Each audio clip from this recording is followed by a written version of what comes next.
আসসালামু আলাইকুম ওয়া রাহমাতুল্লাহি ওয়া বারাকাতুহু। নাহমাদুহু ওয়া নুসাল্লি আলা রাসূলিহিল কারীম, আম্মা বা'দ।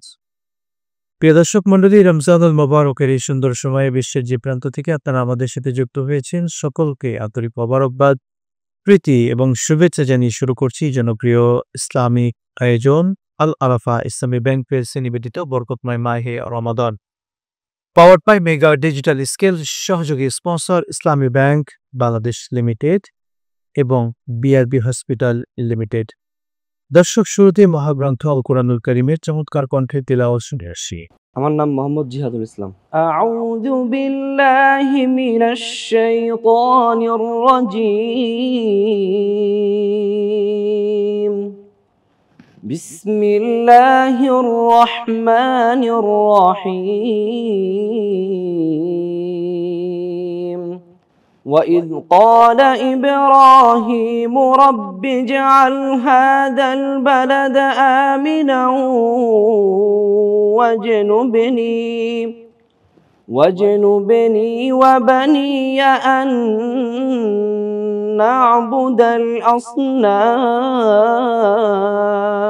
الأصنام رب إنهن أضللن كثيرا من الناس فمن تبعني فإنه مني ومن عصاني فإنك غفور رحيم. ربنا إني أسكنت من ذريتي بواد غير ذي زرع عند بيتك المحرم ربنا ليقيموا الصلاة فاجعل أفئدة من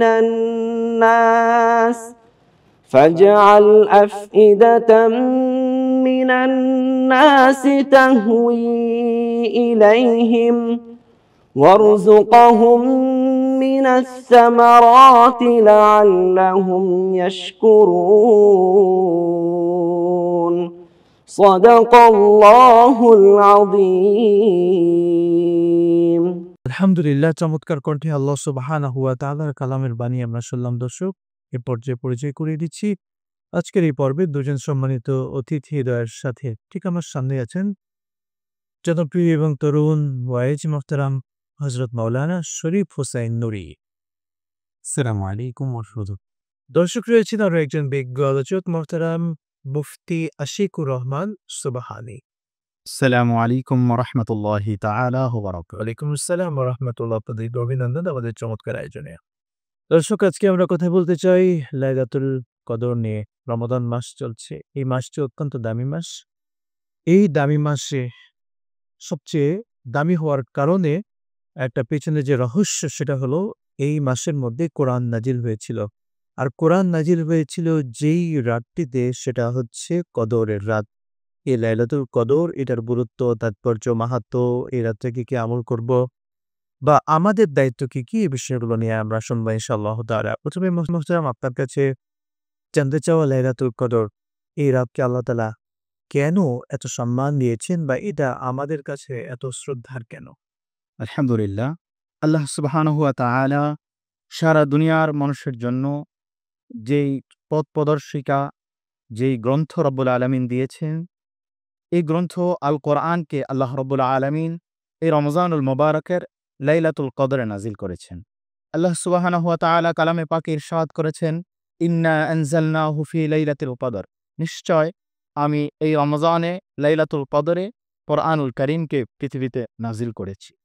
এই রাতের আরও বিভিন্ন তাৎপর্য রয়েছে। আল্লাহ সুবহানাহু ওয়া তাআলা বলেছেন যে এই রাতে আমি পৃথিবীর সব মানুষকে ক্ষমা করে দেই। আল্লাহ সুবহানাহু ওয়া তাআলা কালামে পাকে ইরশাদ করেছেন, সারা দুনিয়াতে আমি তো সব সময় ফেরেশতা নাজিল করি। কিন্তু এই লাইলাতুল কদর যখন আসে, আমি সেই রাত্রিতে অগণিত অসংখ্য ফেরেশতা এবং ফেরেশতাদের সর্দার জিবরিল আমিন আলাইহিস সালাতু ওয়াস সালাম সহ সকল ফেরেশতাকে আমি পৃথিবীতে নাজিল করি।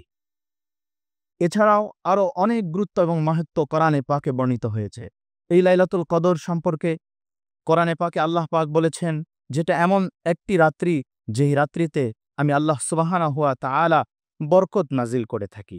কালামে পাকে ইরশাদ হয়েছে, ইন্না আনজালনাহু লাইলাতিন মুবারাকাতিন ইন্না কুন্না মুনজিরিন। নিশ্চয় আমি এই রাত্রিতে বরকত নাজিল করে থাকি। ইন্না আনজালনাহু ফি লাইলাতিন মুবারাকাহ নিঃশব্দে। আল্লাহ সুবহানাহু ওয়া তাআলা এই রাত্রিতে সারা দুনিয়ার সকল মানুষকে রব ক্ষমা করে দেয়। আল্লাহ সুবহানাহু ওয়া তাআলা এই রাত্রিতে সারা দুনিয়ার মানুষের ভাগ্যে যা কিছু লেখা আছে সব কিছু আল্লাহ পাক রব্বুল আলামিন মোট কথা এই রাতকে আল্লাহ তাআলা অত্যন্ত দামি করেছেন এবং এই দামির পেছনে আপনি রহস্য বললেন কোরআন নাজিল হয়েছিল এই রাতের মধ্যে। আমরা আবারও শুনবো আপনার থেকে মুহতারাম, আপনার কাছে শরীফ হুসাইন নুরী বলবেন কদরের রাত, এই রাতের ফজিলত। উনি তো বেশ কিছু ফজিলতের কথা বলেছেন, সম্মান কেন হয়েছে, আপনি বেশ কিছু ফজিলত দিয়ে দর্শকদেরকে জানাতেন। আলহামদুলিল্লাহ, আমরা যদি এই কদর রাত্রির ফজিলতের কথা আমরা যদি বলি যে আল্লাহ তাআলা পবিত্র কোরআনুল কারীম এই রাতে নাজিল করেছেন, এটি একটি গুরুত্বপূর্ণ এবং সম্মানিত একটি রজনী। এই রাত সম্পর্কে আল্লাহ তাআলা একটি সম্পূর্ণ একটি সূরা নাজিল করেছেন, যে সূরাটি হলো কদর নামে পরিচিত, অর্থাৎ সম্মানিত রাত। এই পাকে এই কোরআন পাক আল্লাহ তাআলা তিনি বলেন, লাইলাতুল কদরি খায়রুম মিন আলফি শাহরি। এটি এমন একটি রজনী যেই রজনী হাজার মাসের চেয়ে উত্তম। যদি কোনো মানুষ এই রজনীটা পেয়ে যায় তাহলে হাজার রাত্রি সে যদি ইবাদত করতে থাকে, যে সওয়াব আল্লাহ তাআলা তার আমলনামায় দিবে। শুধুমাত্র একটি রজনী লাইলাতুল কদরের রজনীটা যদি সে যদি পেয়ে যায়, তার চেয়ে বেশি সওয়াব আল্লাহ তাআলা তার আমলনামায় দিবে। রাসূল সাল্লাল্লাহু আলাইহি সাল্লামের একটি ঘটনা যদি আমরা বলি, যে বনী ইসরাইলের কিছু লোক এসে তার নবীকে এসে বললেন যে, ইয়া রাসূলুল্লাহ, আমরা তো অনেক হায়াত পেয়েছি, বা বনী ইসরাইলের লোকজন অনেক হায়াত পেয়েছি, তারা অনেক যুদ্ধে অংশগ্রহণ করেছে, তারা অনেক রোজার সওয়াব বেশি পেয়েছে, সমস্ত কিছু তার দিক থেকে আমাদের উম্মতের চেয়ে মুহাম্মদ সাল্লাল্লাহু আলাইহি সাল্লামের উম্মতের দিক থেকে তারা বেশি পেয়েছেন। এই কথা যখন সাহাবীরা রাসূল সাল্লাল্লাহু আলাইহি সাল্লামের কাছে দুঃখের কথাটা প্রকাশ করেন, মহান রব্বুল আলামিন আল্লাহ তাআলা তিনি এই মুহাম্মদ সাল্লাল্লাহু আলাইহি সাল্লামের উম্মতের উপর এই ব্যথা আপনার লাঘব করার জন্য, এই ব্যথা থেকে মুক্তি দেওয়ার জন্য সম্মানিত এই কদরের রজনীটা আল্লাহ তাআলা আমাদেরকে দান করেছেন। চমৎকার বলছিলেন, আমরা এখান থেকে শুনবো বিরতির পরে। দর্শক দেখছিলেন চমৎকার আয়োজন আল আরাফা ইসলামী ব্যাংক এর সুনিবেদিত বরকতময় মাহে রমাদান তহবা মেগা ডিজিটাল স্কেল সহযোগী স্পন্সর বিআরবি হসপিটাল লিমিটেড এবং ইসলামী ব্যাংক বাংলাদেশ পিএলসি। নিচ্ছি বিরতির সাথে পৌঁছেছে ইনশাআল্লাহ। বিরতির পর আরো একবার স্বাগত জানাচ্ছি আপনাদের প্রিয় চ্যানেলের প্রিয় অনুষ্ঠান আল আরাফা ইসলামী ব্যাংক নিবেদিত বরকতময় মাহে Ramadan powered by mega digital scale সহযোগী sponsor Islami bank Bangladesh limited এবং বিআরবি হসপিটাল লিমিটেড। দর্শক, আমরা চমৎকার কিছু বিষয় শুনছিলাম, বিশেষ করে লাইলাতুল কদরকে কিভাবে আমরা সাজাবো, এই রাতের মর্যাদা আল্লাহ তাআলা কেন এত দিয়েছেন, বা এই রাতে আমরা কি আমল করব, সব বিষয়ে আমরা আজকে শুনবো। শেখ, আপনার কাছে আমরা আরো একটু জানতে চাওয়া, লাইলাতুল কদর যদি আমরা পেয়ে যাই আমাদের কি আমল করতে হবে, করণীয় কি? লাইলাতুল কদর যদি আমরা পেয়ে যাই তাহলে বিশ্বনবী মুহাম্মদ রাসূলুল্লাহ সাল্লাল্লাহু আলাইহি সাল্লামের স্ত্রী আয়েশা রাদিয়াল্লাহু তাআলা আনহা রাসূল সাল্লাল্লাহু আলাইহি সাল্লামকে জিজ্ঞাসা করেছিলেন যে, হে রাসূল, আমরা যদি এই রাতটি যদি পেয়ে যাই তাহলে আমরা কিভাবে এটার ইবাদত করব? বিশ্বনবী মুহাম্মদ রাসূলুল্লাহ সাল্লাল্লাহু আলাইহি সাল্লাম তিনি বলেছেন, এই রাতটিতে আমরা তো সকলেই দিনের বেলা রোজা থাকি, এই রাতটিতে আমরা বেশি বেশি করে কোরআন তেলাওয়াত করব, নফল নামাজ বেশি করে পড়ব। তার কারণ বিশ্বনবী মুহাম্মদ রাসূলুল্লাহ সাল্লাল্লাহু আলাইহি সাল্লাম বলেছেন যে এই রাত্রিতে কোনো মানুষ যদি ঈমান এবং সওয়াবের আশায় তারা যদি এই রাত্রিতে বেশি বেশি নফল নামাজ আদায় করে, তাহলে আল্লাহ তাআলা তাদের জীবনের যত সগীরা গুনাহ আছে সমস্ত সগীরা গুনাহগুলো মাফ করে দিবে। শুধু তাই নয়, যে এই রাতে ভাইয়া কিছুক্ষণ আগে আমাদেরকে শুনিয়েছিলেন যে ফেরেশতারা এই রাত্রিতে আসে এবং আমরা কি আমল করি, দোয়া, ইস্তেগফার, তওবা, এই সমস্ত আমল আল্লাহ তাআলার কাছে নিয়ে যায় এবং আল্লাহ তাআলার কাছে গিয়ে বলে যে আপনার বান্দারা এই সমস্ত আমল করতেছে, কেউ নামাজ করতেছে, কেউ তাসবিহ পড়তেছে, কেউ তওবা পড়তেছে, কেউ ইস্তেগফার করতেছে, সমস্ত কিছু ইবাদত করতেছে। আল্লাহ তাআলা ফেরেশতাদের সমস্ত প্রশ্ন এসব নিয়ে যাওয়ার পরে যখন আল্লাহ তাআলার কাছে দেখায়, তখন আল্লাহ তাআলা বলেন, ফেরেশতারা এই বান্দাগুলা কি আমাকে দেখেছে?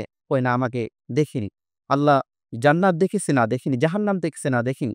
তারা কিছুই দেখেনি, কিন্তু আল্লাহ তাআলার কাছে এই সমস্ত ইবাদত করার জন্য তারা কান্নাকাটি করে ইবাদত করে। এইজন্য আল্লাহ তাআলা বলে দেয়, যেহেতু কিছুই দেখে নাই কিন্তু তারা ইবাদত করতে থাকে, আমি আল্লাহ তাআলা তাদের গুনাহগুলো মাফ করে দিয়েছি। বিশেষ করে আমাদের তওবা করা, দোয়া করা এবং আল্লাহর কাছে বেশি বেশি ইস্তেগফার করা, যেন আল্লাহ তাআলা আমাদের জীবনের গুনাহগুলোকে মাফ করে দেয়। চমৎকারভাবে বেশ কিছু পয়েন্ট আপনি বলেছেন। শুকরান জাযাকাল্লাহ মুহতারাম। এই রাত্রে আপনি বেশ কয়েকটা পয়েন্ট যেটা বললেন, এর বাইরে এই লাইলাতুল কদরকে আমরা আরো কিভাবে সাজাতে পারি? বিশেষ করে আমরা লাইলাতুল কদর তালাশ করার ক্ষেত্রে আমরা কি শুধু ২৭শে রমাদান অর্থাৎ ২৬শে রমাদান রাতকেই প্রায়োরিটি দিব? নাকি আমাদের করণীয় কি হবে অ্যাকচুয়ালি? আমাদের মুসলিম সমাজে একটি জিনিস খুব ব্যাপকভাবে ভাইরাল হয়েছে যে ২৭শে রমজানকে ২৬ তারিখের দিবাগত রাত্রিকে আমরা শবে কদর বলে উদযাপন করে থাকি। যে রাতকে আমরা ফিক্সড শবে কদর হিসাবে আমরা ধরে নিয়েছি। কিন্তু হাদিসে পাকে বিশ্বনবী সাল্লাল্লাহু আলাইহি ওয়াসাল্লামের সবচেয়ে কাছের মানুষ যিনি ছিলেন, যিনি বিশ্বনবীকে সবচেয়ে কাছে থেকে দেখেছেন, উম্মুল মুমিনিন হযরত আয়েশা সিদ্দিকা রাদিয়াল্লাহু তাআলা আনহা বলেন, রাসূলুল্লাহ সাল্লাল্লাহু আলাইহি ওয়াসাল্লামকে জিজ্ঞাসা করা হয়েছে, ইয়া রাসূলাল্লাহ, শবে কদর কবে? আল্লাহ রাসূল সাল্লাল্লাহু আলাইহি ওয়াসাল্লাম ইরশাদ করেছেন, তাহাররু লাইলাতাল কদরি ফিল বিত্রিল আশরিল আওয়াখির মিন রমাদান। রাসূলুল্লাহ সাল্লাল্লাহু আলাইহি ওয়াসাল্লাম বলেন, তোমরা রমজানের শেষ দশকের বিজোড় রাত্রিগুলোতে শবে কদর তালাশ করো। অর্থাৎ ২০ তারিখের পর থেকে ২১ তারিখের যে রাত্রি, এই রাত্রি থেকে একদম ২৯শে রমজান পর্যন্ত, ২৮ রমজানের দিবাগত রাত্রি পর্যন্ত প্রত্যেকটি রাত্রির যে কোনো একটি রাত্রি শবে কদর হতে পারে। কথা প্রত্যেক বেজর রাত্রি শেষ দশকের। জি, প্রত্যেক বিজয় রাত্রিতেই শবে কদর হওয়ার সম্ভাবনা আছে। কিন্তু আমরা ২৭ তারিখকে যেমন উদযাপন করি, তেমনিভাবে আমাদের প্রত্যেক বিজয় রাত্রিগুলোকে উদযাপন করা উচিত। রাসূলুল্লাহ সাল্লাল্লাহু আলাইহি ওয়াসাল্লাম যখন রমজানের শেষ দশক আসত, হযরত আয়েশা সিদ্দিকা রাদিয়াল্লাহু তাআলা আনহা বর্ণনা করেন, রাসূলুল্লাহ সাল্লাল্লাহু আলাইহি ওয়াসাল্লাম তখন একদম নিজের শরীরের কাপড়কে বেঁধে নিতেন। আহিয়া আল-লাইল হাদিসের মধ্যে এসেছে, রাসূল সমস্ত রাত্রি জাগরণ করতেন, ইবাদত করতেন এবং নিজের আহাল পরিবার যারা ছিলেন তাদের সকলকে ইবাদতের জন্য জাগিয়ে দিতেন। রাসূলুল্লাহ সাল্লাল্লাহু আলাইহি ওয়াসাল্লাম শবে কদরের রাত্রিকে মহিমান্বিত রাত্রি হিসাবে সকল বিজর রাত্রিগুলোতে রাসূলুল্লাহ সাল্লাল্লাহু আলাইহি ওয়াসাল্লাম ইবাদত করতেন। শুকরান জাযাকাল্লাহ। চমৎকারভাবে আপনারা বলছিলেন, সত্যিই কদরের রাত কাটাতে হবে ইবাদত দিয়ে, আমল দিয়ে। আমরা শুনবো বিরতির পরে আপনাদের থেকে আবার ইনশাআল্লাহ তাআলা। দর্শক মণ্ডলী, দেখছিলেন প্রিয় চ্যানেলে এফবি অনুষ্ঠান আল আরাফা ইসলামী ব্যাংক সেলিব্রিত বরকতময় মাহে Ramadan powered by mega digital scale, সহযোগী sponsor Islami bank Bangladesh PLC এবং বিআরবি হসপিটাল লিমিটেড। নিচ্ছে আরও একটি ছোট্ট বিরতি, সাথে থাকুন, ফিরছি ইনশাআল্লাহ। বিরতির পর আরো একবার স্বাগত জানাচ্ছি আপনাদের প্রিয় চ্যানেলে প্রিয় অনুষ্ঠান আল আরাফা ইসলামী ব্যাংক নিবেদিত বরকতময় মাহে Ramadan powered by mega digital scale, সহযোগী sponsor Islami bank Bangladesh PLC এবং বিআরবি হসপিটাল লিমিটেড। আপনারা চমৎকারভাবে লাইলাতুল কদরের বেশ কিছু আমল দিয়ে বলছিলেন। মুহতারাম, আপনি বলতেন লাইলাতুল কদরে আমরা আর কি কি আমল করতে পারি? লাইলাতুল কদরে আমরা এই সমস্ত আমলগুলাই বেছে নিব। আমরা তো সবাই ফরজ ইবাদত করি। ফরজ ইবাদতগুলোর পাশাপাশি বেশি করে তাহাজ্জুদ নামাজ, নফল নামাজের দিকে গুরুত্ব দেওয়া, বেশি করে দান সদকা করা।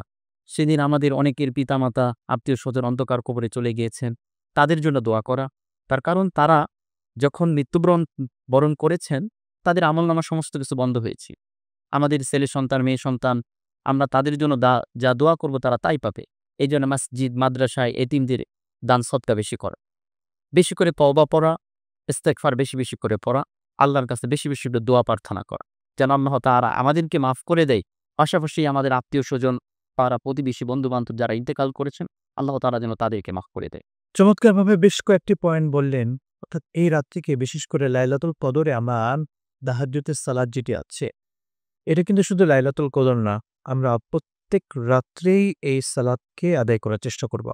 অসংখ্য ধন্যবাদ আপনাকে মোহতারাম, আপনি যে বিষয়টা একটু তুলে ধরবেন। আমরা এই রাত্রে অনেক বাড়াবাড়ি করি এবং ছাড়াছাড়ি, বাড়াবাড়ি এবং ছাড়াছাড়ি দুইটার মাঝখানে কিন্তু আমরা ইসলাম কিন্তু এটা আমাদেরকে শিক্ষা দেয়। এই রাত্রে কি, কি কাজ আছে যেগুলো আমরা আসলে পরিহার করা উচিত? যদি আমরা শবে কদরকে আলহামদুলিল্লাহ সকলে গুরুত্বের সহিত আদায় করি, কিন্তু আমাদের সবচেয়ে গুরুত্বপূর্ণ বিধান যে রব্বে কারিম আমাদের ফরজ সালাতের দিয়েছেন, 5 ওয়াক্ত ফরজ সালাত, এই ফরজ সালাতগুলো আমাদের ফরজিয়াতগুলোর পাবন্দি বেশি বেশি করা, বেশি বেশি ফরজ নামাজগুলো আমরা জামাতের সহিত আদায় করার চেষ্টা করা। এবং লাইলাতুল কদর আসলে মসজিদে ভিড় দেখা যায়, আমরা উপচে পড়া ভিড় হয়ে যায় মসজিদে, আমরা মসজিদে এসে ইবাদত করার জন্য উদ্বিগ্ন হয়ে যাই। আমাদের নফল ইবাদত যেগুলো আছে, আল্লাহ রসুল সাল্লাল্লাহু আলাইহি সাল্লাম বলেছেন যে নফল ইবাদতগুলো তোমরা ঘরের মধ্যে একাকী বেশি বেশি আদায় করার চেষ্টা কর। আর আমরা এই দিন নামাজ পড়ার জন্য মসজিদে জামায়াত হয়ে যায়, অনেক জায়গায় দেখা যায় এটা নিয়ে হইহুল্লোড়ও হয়, তাবারকের ব্যবস্থা হয়, বিভিন্ন জিনিস নিয়ে ঝামেলার তৈরি হয়। এই জন্য শবে কদরকে আমরা উদযাপন করব নিজের ঘরে একাকী, যদি নফল নামাজ, কোরআনে কারীমের তেলাওয়াত, আল্লাহ তাআলার কাছে দোয়া, ইস্তেগফার, জিকির, এই জিনিসগুলো একাকী করতে পারি, দান সাদাকা, তাহলে আল্লাহ পাক আমাদের এই দান সাদাকাগুলো কবুল করবেন ইনশাআল্লাহ। একটু বলতেন আসলে এই রাতটাকে, এটাকে বলা হয় ভাগ্য রজনী, লাইলাতুল কদর, ব্যাপারটি আসলে কি একটু বেশি বল? এই রাতকে আল্লাহ রাব্বুল আলামিন ভাগ্য রজনী হিসাবে দিয়েছে। অর্থাৎ এই রাতে আল্লাহ তাআলা সারা দুনিয়ার মানুষের রিজিকের ব্যবস্থা করে, কারা দুনিয়ায় আসবে আগামী বছর পর্যন্ত, কারা দুনিয়া থেকে চলে যাবে, এই রাতেই সবকিছু লেখা হয়। আল্লাহ তাআলা কোরআনে কারীমে এ ব্যাপারে আয়াতে কারিমা নাজিল করেছেন, ফিহা ইউফরাকু মিন কুল্লি আমরিন হাকিম। অর্থাৎ এই রাত্রে আল্লাহ পাক রব্বুল আলামিন সারা দুনিয়ার সব মানুষের জন্য উত্তম জিনিসের ফয়সালা করে, উত্তম কিছুর ব্যবস্থা করে। এই জন্য আমরা যারা রিজিকের জন্য পেরেশান হয়ে যাই, দুনিয়ার জন্য পেরেশান হয়ে যাই, দুনিয়ার জন্য পেরেশান না হয়ে আল্লাহ রাব্বুল আলামিনের কাছে আমাদের যাওয়া, আল্লাহ রাব্বুল আলামিনের কাছে আমাদের দরখাস্ত করা যে আল্লাহ আমাদের সব কিছুর ব্যবস্থা করে দেন। ইনশাআল্লাহ এই রজনীতে যদি আমরা আল্লাহ পাকের কাছে যাই, আল্লাহ পাক আমাদের দুনিয়ার সকল পেরেশানিগুলো দূর করে দেবেন ইনশাআল্লাহ। শুকরান জাযাকাল্লাহ। আপনার কাছে আরো একটু শুনতে চাওয়া, এই রমাদানের শেষ দশক চলছে। এই শেষ দশকে আমরা কি, কি আমল একটু বেশি করতে পারি যদি করতেন? শেষ দশকে বিশ্বনবী মুহাম্মদ রাসূলুল্লাহ সাল্লাল্লাহু আলাইহি সাল্লাম তিনি রমজানের ১ম থেকে শুরু করে ২০ তারিখ পর্যন্ত রাসূল সাল্লাল্লাহু আলাইহি সাল্লামকে আমরা হাদিসে যেটা পড়েছি যে রাসূল সাল্লাল্লাহু আলাইহি সাল্লাম তিনি রাত্রে কিছু অংশ ইবাদতে কাটাতেন আর কিছু অংশ তিনি ঘুমিয়ে থাকতেন। কিন্তু যখন রমজানের শেষ দশক যখন আসতেন, বিশ্বনবী মুহাম্মদ রাসূলুল্লাহ সাল্লাল্লাহু আলাইহি সাল্লাম তিনি রমজানের শেষ দশকে তিনি মসজিদে রাত্রি যাপন করতেন। সবচেয়ে গুরুত্বপূর্ণ একটি ইবাদত আমাদের এখানে রয়ে গিয়েছে, সেটি হলো ইতিকাফ করা। রমজানের শেষ দশকে ইতিকাফ করা। আল্লাহ রাসূল সাল্লাল্লাহু আলাইহি সাল্লাম তিনি ইতিকাফ করতেন এবং শবে কদরকে এখানে অনুসন্ধান করতে বলেছেন। শবে কদর রাসূল সাল্লাল্লাহু আলাইহি ওয়াসাল্লাম অনুসন্ধান করতেন। পাশাপাশি রাসূল সাল্লাল্লাহু আলাইহি সাল্লাম নিজেও ইবাদত করতেন। রাসূল সাল্লাল্লাহু আলাইহি সাল্লামের যে স্ত্রীগণ ছিলেন, রাসূল সাল্লাল্লাহু আলাইহি সাল্লাম তাদেরকেও ইবাদত করার জন্য বলতেন এবং ঘুম থেকে তাদেরকে জাগিয়ে দিতেন এবং সাহাবীদেরকে মসজিদের ভিতরে এসে ইবাদত করার জন্য বলতেন যে বেজুর রাত্রিতে তারা যেন বেশি বেশি করে শেষ দশকের মোট জিনিসগুলো কথা এই শেষ দশকটাই কাটবে আমার আমল দিয়ে। জি, জি। যেন রমাদানের প্রথম দিকে যাই করি আর না করি, যে কমতিগুলো আমাদের হয়ে গিয়েছে, এই গ্যাপটা আমাদের এই শেষ ১০ দিন আমাদেরকে তুলে ফেলতে হবে। জি, শুকরান জাযাকাল্লাহ, খুবই গুরুত্বপূর্ণ সময় দিয়েছেন। আল্লাহ আপনাদেরকে উত্তম প্রতিদান দান। দর্শক মণ্ডলী, দেখছিলেন আপনাদের প্রিয় চ্যানেলে প্রিয় অনুষ্ঠান আল আরাফা ইসলামী ব্যাংক এলসি নিবেদিত বরকতময় মাহে Ramadan, powered by mega digital scale, সহযোগী sponsor Islami bank Bangladesh LC এবং বিআরবি হসপিটাল লিমিটেড। আমরা বিদায় নিচ্ছি, তবে এই কথা বারবার বলতে হয়, আল্লাহ তাআলার কাছে আমরা দোয়া করি আল্লাহ তাআলা আমাদের এই সিয়াম সাধনাকে কবুল করুন, আমিন। আল্লাহ তাআলা আমাদের প্রত্যেককে লাইলাতুল কদর নসিব করার তৌফিক দান করুন, আল্লাহুম্মা আমিন। আসসালামু আলাইকুম ওয়া রাহমাতুল্লাহি ওয়া বারাকাতুহু।